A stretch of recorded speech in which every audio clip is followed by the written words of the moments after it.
Thanks for inviting me. I'm not so close as part of your community, so I know none of you know who I am. My name's Twyla Kovalenko.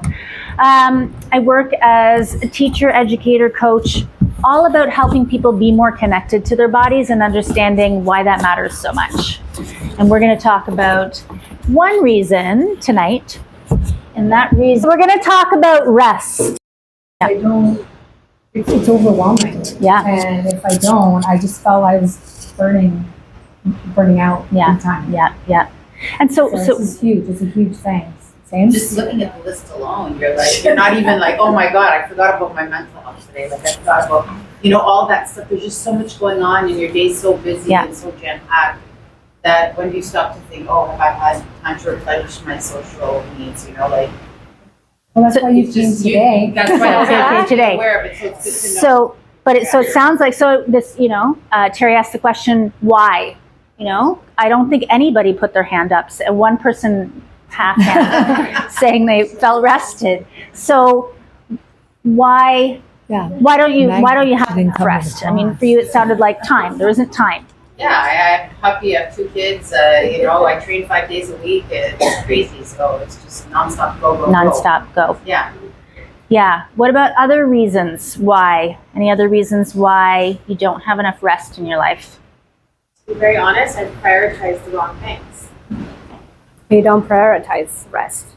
Right. It's not a thing. It's not on the list. It's not on the list. No, It could not on the be list. because people think you're lazy or you think it's The lazy. creative thing, I didn't even know. I didn't even know that. That's right. You're not doing the color. Yeah. You're not doing the color by numbers. No, and you're a creative person. Well, There we go. I'm obsessed with Mel Robbins and all holiday break. I'm like, I'm gonna do my goals, and then I'm gonna have my rest. You ordered the book. What day is it? I've ordered the book. I haven't read one You page. got the book though. But I At have least the you book. got the book. Okay. I'm actually thinking of getting a whiteboard now because Yeah. honestly, it's a thing. Apparently Yeah. now we're all putting our notes and our to-dos on our Yes. phone. Yeah. Well, unless you do it like that on Right. paper or on the board, Yeah. that's when you actually Or Zoom. do it. Yeah. Or post-it It's the notes. programming. That's programming. Yeah. Yeah, it's true. So I'm hearing time, I'm hearing prioritizing. Any other reasons why you're not resting enough? Mine is guilt, I'll be honest. I'm like, I shouldn't be doing this Yeah. right now. I should be doing that thing over there. It's belief that it's like I'll sit unproductive, down, lazy. Yes. Rest is not that. productive. It's unproductive, it's Like lazy. losing it's time things or you money. should be doing. Honestly, Yeah. sometimes it doesn't feel like there's enough time. Time, yeah. As a mom, I'm sure a lot of people agree with me. You gotta make time to make the food. You have to make it properly. You gotta, do all of that stuff. Do the protein. And you gotta prepare for that. So Yeah. that takes a lot of time Yeah. to do that. Yeah. So, and get your physical exercise Mm-hmm. and work. Yeah. There's Yeah. so many interruptions throughout the day. That Interruptions, even yeah. if you start to think about it, I'm gonna get interrupted by something. It's all those quotes. I Someone's actually, like, I actually don't think when we think of rest that we actually think of, most of us think when we're resting, it's when we Bedtime. want to sleep. Sleep, yeah. Right? And I think now we'll be a little bit more mindful of having that rest, right? It's another, I'm just hearing everybody, and I struggled with everything you guys are all saying, and sort of like the science that I've sort of adopted and what I've come to myself is, we think of it as this big task. We have to focus on rest, or we have to do my workout, or I love Mel Robbins too. Like she's like, oh, you love listening to her, but I think if we change our shift and change our perspective, that the power in the pause. This gift is in our hands every second of every moment of every day.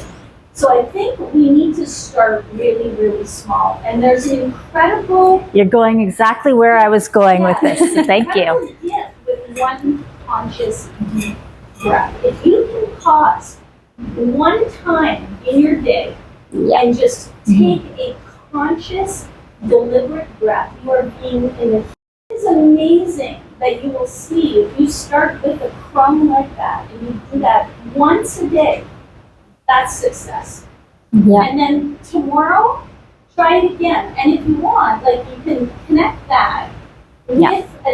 habit. Like they say, when you're brushing your teeth, we all wake up, but I think most of us will brush our teeth when we wake up. You wake up, or even to say you're sitting on the toilet, you know, and you're doing your business, we're all going to do that in the morning. Just one conscious deep breath. If you can commit to pause and just one conscious deep breath, you can pat yourself in the back and you've rested. And it's amazing. You will see how much it will recharge your body. And then just build on that. Even if it's, you know, next week, try to do it twice during the day. You know, don't set yourself up for big grand sort of plans. I mean, I've done that many times where like, okay, I'm going to work out for like, you know, this much time and I'm going to do this many push-ups and this, and then you end up doing nothing. But the power of the pause and one baby step at a time. I think it's incredible. 100%. Yeah. It'll become a habit and it'll recharge you. You'll feel better.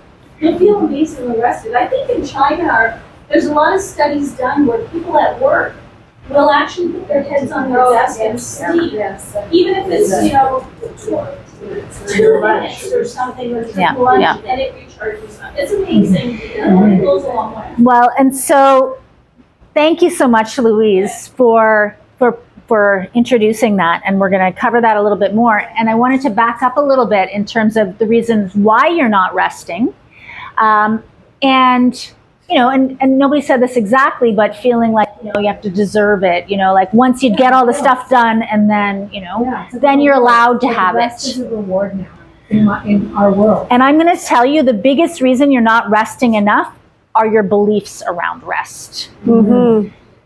You know, because in actuality, so rest is when we're replenishing ourselves. And so if we're not replenishing ourselves, we're running on less resources. Less physical resources, less emotional resources, less mental resources. And so actually resting has us be more productive because you have more energy, your body's functioning better, your immune system is functioning better, and you're getting sick less.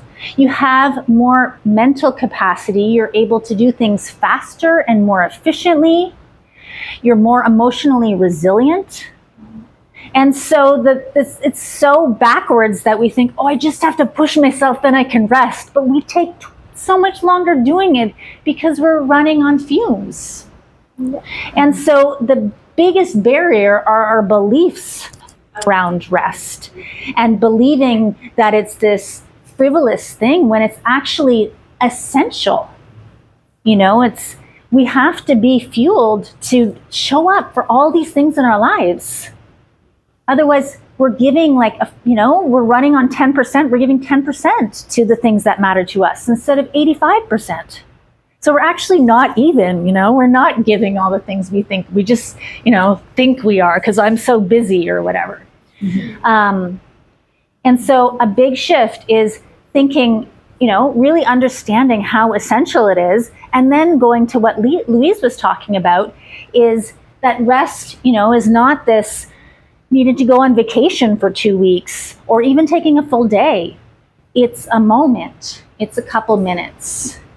And once we shift our understanding of recognizing, you know, oh, I'm getting more empty mentally, more empty emotionally, more empty physically, building in those little ways of refueling. So it could be taking a pause, but all these little ways, you know, putting your head on your desk for a moment. You know, if you sit at the desk all day, just getting up, going and making yourself a cup of tea and coming back. You know, little things, it's all the little ways. You know, there's definitely like similar to what Terry talks about scheduling. There's definitely times, you know, that it can be really beneficial to schedule a little bit longer time if you have half an hour, 20 minutes, even longer. And it's so important to find those little micro moments. You know, you have your coffee, you sit at your desk, but taking 2 minutes before you open your computer and check your emails, you know, just taking that pause. You know, it's not taking more time out of your busy schedule. It's finding the ways of weaving, the ways of replenishing ourselves. And so that's when I was talking about at the beginning, you know, right now, I am not rested today. And the biggest reason is because this past week, there was so much that depleted me. My whole family was sick and I had family visiting and there was just a lot of work stuff that was too much to balance the things that I do.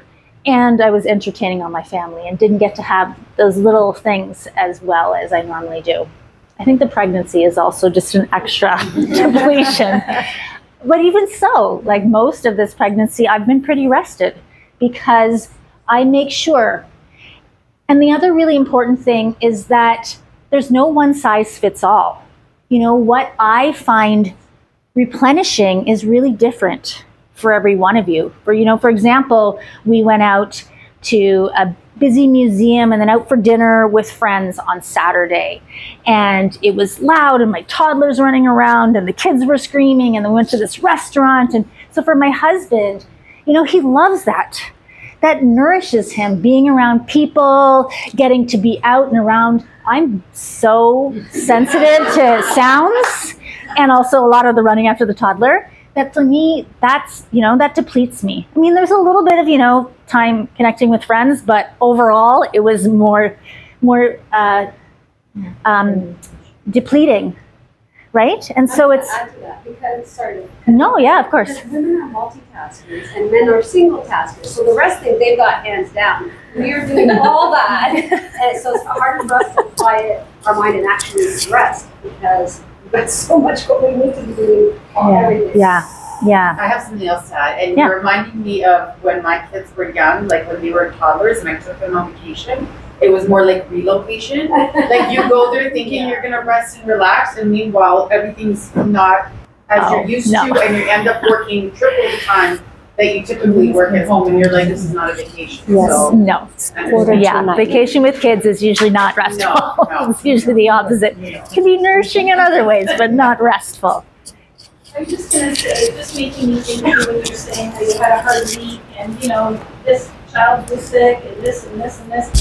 Mindset also can be a really great replenishing tool, and everybody's heard music with Oprah and she talks about her gratitude journals.